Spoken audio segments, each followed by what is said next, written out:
नमस्कार मित्रों, मेरे स्पिरिचुअल कनेक्ट पर आप सभी लोगों का हार्दिक अभिनंदन है मित्रों।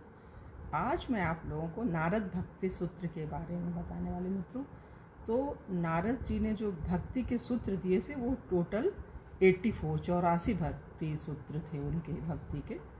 तो उसके बारे में और उन्होंने उनको जो सूत्र हैं अध्यायों के रूप में उसमें बताया गया। जैसे पहले अध्याय में भक्ति का महत्व है और दूसरे अध्याय में भक्ति की परिभाषा दिया है। और भक्ति के महत्व में कितने सूत्र हैं मित्रों? 1 से लेकर के 14 सूत्र तक है। और भक्ति की परिभाषा में 15 से लेकर के 33 सूत्र, ऐसे करके जो अध्याय हैं उनके बारे में बताने वाली मित्रों। और एक बात और है कि जो इतने अध्याय और इतने सूत्र हैं, मतलब टोटल कितने हो गए?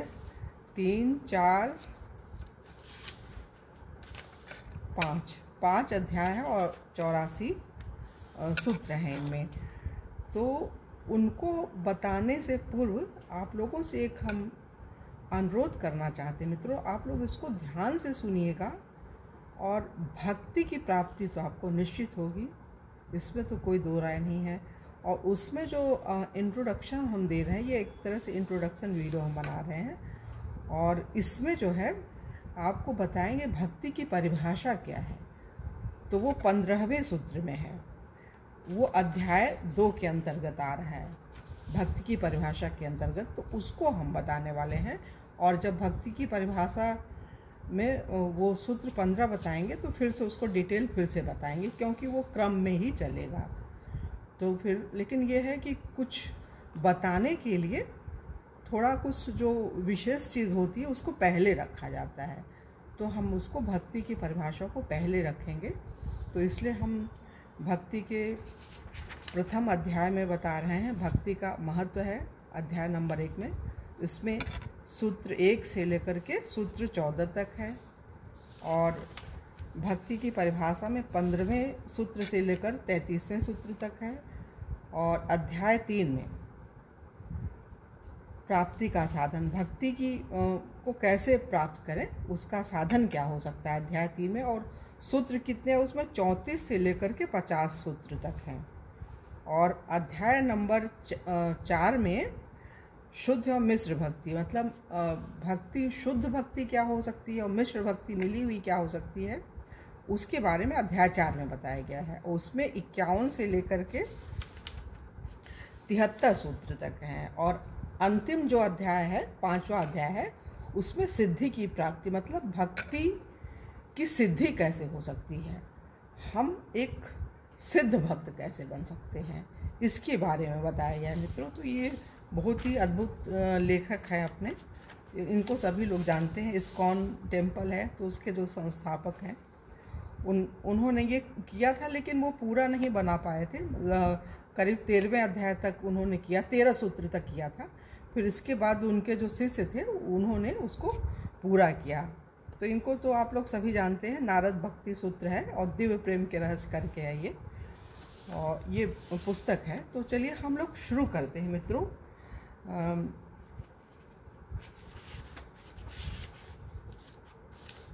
सबसे पहले आप जानिए कि अध्याय नंबर 1 में भक्ति का महत्व, और अध्याय नंबर 2 में भक्ति की परिभाषा, और अध्याय नंबर 3 में भक्ति को किस तरह से प्राप्त करें, उसके क्या क्या साधन हो सकते हैं, ये है। और अध्याय नंबर 4 में शुद्ध एवं मिश्र भक्ति है। और अंतिम 5वें अध्याय में सिद्धि की प्राप्ति। तो ये छोटा सा ही इंट्रोडक्शन है, लेकिन इंट्रोडक्शन में एक जो बता रहे थे भक्ति की परिभाषा में जो 15वें सूत्र को बता रहे थे मित्रों, उसको सुनना जरूरी है। अब भक्ति की परिभाषा में 15वें सूत्र को सुन लीजिए। तो ये सूत्र क्या है? विभिन्न प्रामाणिक मतों के अनुसार भक्तिमय सेवा के लक्षणों का वर्णन इसमें किया गया है भक्ति की परिभाषा में। तो ये क्या क्या लक्षण हो सकते हैं, सुनिए।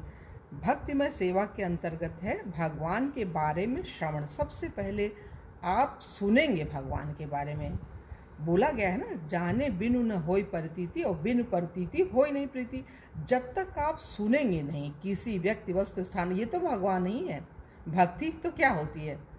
भक्त वो है जो विभक्त नहीं होता है। किससे नहीं होता? वो भगवान से नहीं होता है। तो ये भक्ति उस राह पर ले जाएगी जिससे हम भगवान की प्राप्ति कर सकते हैं। और भगवान की जो प्राप्ति करना चाहेगा उसके लिए सबसे पहला जो हमने समझ में आया है, ये नारद भक्ति सूत्र अगर हम जान लेंगे, 84 भक्ति सूत्रों की जानकारी हो जाएगी, तो हम लोग भगवान को प्राप्त कर सकते हैं, इसी जीवन में प्राप्त कर सकते हैं, निश्चित ही प्राप्त कर सकते हैं, इसमें कोई दो राय नहीं है। अभी तो हमारी प्राइमरी स्टेज भक्ति की तो शुरू से थी, लेकिन हम उस रूप में जो बढ़ रहे हैं, जो पढ़ रहे हैं, जो भक्तमाल की कथा सुन रहे हैं, भक्तमाल की कथा हमें सबसे प्रिय है। सबसे बड़ा भक्त इस समय धरती पे कौन है? भगवान हनुमान जी हैं, उनसे बड़ा कोई भक्त नहीं है। सर्वश्रेष्ठ भक्त हैं, सबसे बड़े भक्त हैं।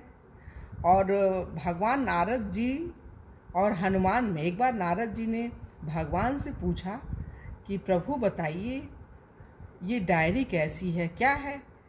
तो भगवान जी ने डायरी दे दी उनको, और उन्होंने देखा तो उसमें नारद जी का सबसे पहला नाम था और हनुमान जी का नाम नहीं था। तो बड़े प्रसन्न हुए। फिर गए उनके पास, ले जाके डायरी दी, और एक विशेष डायरी भी थी उनके पास, भगवान जी के पास। तो भगवान जी से नारद जी ने कहा, प्रभु ये भी हमको थोड़ा सा दिखा दीजिए, देखिए इसमें क्या क्या है। तो भगवान जी ने उनको दिखा दिया। तो उन्होंने देखा उसमें जो भगवान जिनको याद करते हैं उनमें सबसे पहला नाम हनुमान जी का था। जो भगवान को याद करते हैं उनमें पहला नाम नारद जी का, मतलब सेकंड ग्रेड के हो गए नारद जी। और जबकि नारद भगवान का मन ही बोले गए हैं, नारद को भगवान का मन बोला गया है, तो सेकंड ग्रेड तो हुआ ही ना, जो भगवान को याद करते हैं। लेकिन जिन्हें भगवान याद करते हैं उनमें प्रथम जो है भगवान हनुमान जी हैं। वो धरती 7 चिरंजीवी जो हैं उनमें से एक हनुमान जी हैं। तो ये कितनी श्रेष्ठ चीज़ है, कितनी उत्तम चीज़ है। हम भक्ति के राह पर चलते हैं ना मित्रों, तो हमें जानकारी मिलती ही है। इन किन प्रकारेण हम वहाँ तक पहुँच ही जाते हैं। वो क्या है ना, गुरु तत्व की प्राप्ति कैसे होती? 4 प्रकार के गुरु होते हैं। पहला तो आपका विवेक है ना। विवेक जब मिलेगा तो आपको भगवान से मिलाएगा ही, भगवान से आप दूर हो ही नहीं सकते हैं। भक्त होता है, जीवंत जो कुछ बोल रहा होता है। विवेक तो आपके अंतःकरण में अंदर ही विद्यमान है। अगर वो है तो आपको पता हो जाएगा, आप स्वयं आपको पता चल जाएगा कि हम भक्त हैं कि नहीं। और दूसरों को भी आप देखेंगे, सुनेंगे, अनुभव करेंगे, तो उनके बारे में भी आपको जानकारी मिलेगी और आप उस राह पे आगे बढ़ेंगे, औरों को प्रेरित करेंगे। भक्ति की राह पर चलने वाले लोग स्वतः जुड़ते हैं, लेकिन अगर एक भक्त है ना तो भक्ति का ही काम करेगा, भगवान का ही काम करेगा, तो उसके साथ भी लोग हो जाते हैं, स्वतः हो जाते हैं। जैसे सन्यासी जो भक्त होता है ना, उसके अंदर वो शक्ति होती है, वो समर्पित भाव से सिर्फ भगवान के लिए काम कर रहा होता है, तो उसके साथ तो सब लोग जुड़ते ही जुड़ते हैं। लेकिन कुछ गृहस्थ भक्त भी होते हैं, वो भी सत्संग करते हैं, वो भी कथा कहते हैं, लोग सुनने आते हैं, तो उनके अंदर वो चीज़ नहीं होती। एक जो संन्यास्त और विरक्त वो होता है, भक्त होता है। गृहस्थ भी होते हैं, करते हैं, और कुछ लोग होते हैं घर में भी होते हैं, गृहस्थ होते हैं, लेकिन उनके अंदर भी भक्ति होती है, तो वो कुछ अलग प्रकार के होते हैं। तो ये सारी भक्तियों के बारे में इसमें वर्णन किया गया है, तो इसको सुनिए मित्रों। भक्तिमय सेवा के अंतर्गत है भगवान के बारे में सुनना, उनके यश का कीर्तन करना, उनका स्मरण करना, उनके चरण कमलों का ध्यान एवं सेवन करना, उनका पूजन करना, उनसे प्रार्थना करना, स्वयं को उनका नित्य दास मानना, उनका सखा बनना एवं उनको सर्वस्व समर्पित कर देना। जो कुछ भी चीज़ है सब भगवान की है। जो भी सबको अपने बंधु बांधव में, अपने बच्चों में, अपने धन दौलत में जो कुछ उसका है, उसको लगता है कि सब हमारा है, आपका कुछ नहीं है, सब भगवान का है। जितने दिन के लिए, जितने समय के लिए मिला है उतने समय के लिए, क्योंकि जो आया है इस जीवन में उसकी मृत्यु होएगी, जो जन्म लिया है उसकी मृत्यु तो होनी ही है, तो उसको ये इसमें तो रहेगा नहीं, तो ये तो उसका है ही नहीं है, वो तो भगवान की चीज़ है। भगवान ने दिया है, और जिसको नहीं देते हैं तो उसके न तो धन दौलत होता है, न बच्चे होते हैं, न यश होता है, उसका कुछ भी नहीं होता, बुद्धि विवेक भी नहीं होती, समझ नहीं होती, भक्ति तो भगवान देते ही नहीं, बहुत दुर्लभ है। अनेक जन्मों के जब पुण्य उदय होते हैं तो भक्ति प्राप्त होती है, और आदमी कहीं इस राह पे चलता है, कथा कहता है, सुनता है, उस भक्ति के मोड में ही रहता है, मतलब वही उसको अच्छी लगती है, वही काम करता ही है। तो ये चीज़ है मित्रों। और सुनिए, इसमें जिस प्रकार बाजार से, अब भक्त क्या होता है, भक्ति की परिभाषा क्या हो सकती है, ये इसमें लेखक ने क्लियर किया है।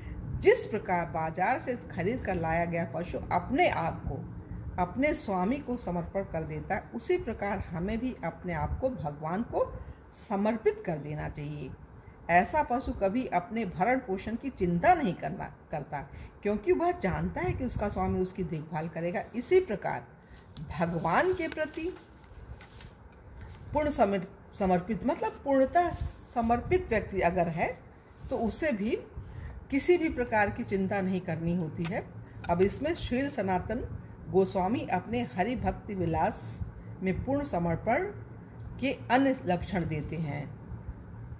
शरणागति के 6 विभाग हैं, ये एक पुस्तक ही है, हरि भक्ति विलास ये करके लिखा हुआ श्री सनातन गोस्वामी। तो उसमें से इन्होंने छांट करके लिखा हुआ शरणागति के 6 विभाग कौन कौन से? भक्तिमय सेवा की अनुकूल वस्तुओं को स्वीकारना, भक्तिमय सेवा की अनुकूल वस्तुओं को स्वीकारना, प्रतिकूल वस्तुओं का वर्जन, मतलब उन्हें त्याग देना, जो भक्ति की राह में आड़े आ रहे हैं उनको छोड़ देना, भले वो कितने अनन्य हो, कितने अपने प्रिय हो, कुछ भी हो आपके, लेकिन छोड़ देना। यह दृढ़ विश्वास कृष्ण अवश्य रक्षा करेंगे, भगवान को अपना संरक्षक अथवा स्वामी मानना, पूर्ण आत्मसमर्पण तथा विनम्रता।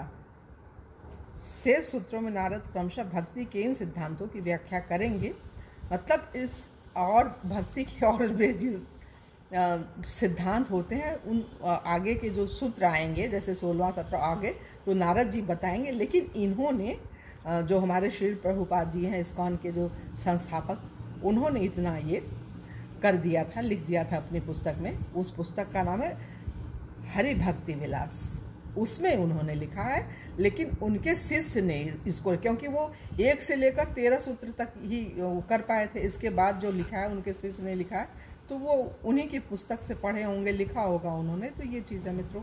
तो इसमें तब एक इंट्रोडक्शन वाला ये वीडियो बनाया है, तो उसमें आगे ज़्यादा नहीं बोलेंगे, यहीं इसको विराम दे रहे हैं अपनी वीडियो के। और कल की वीडियो में आप लोगों से प्रथम सूत्र के बारे में बताएंगे।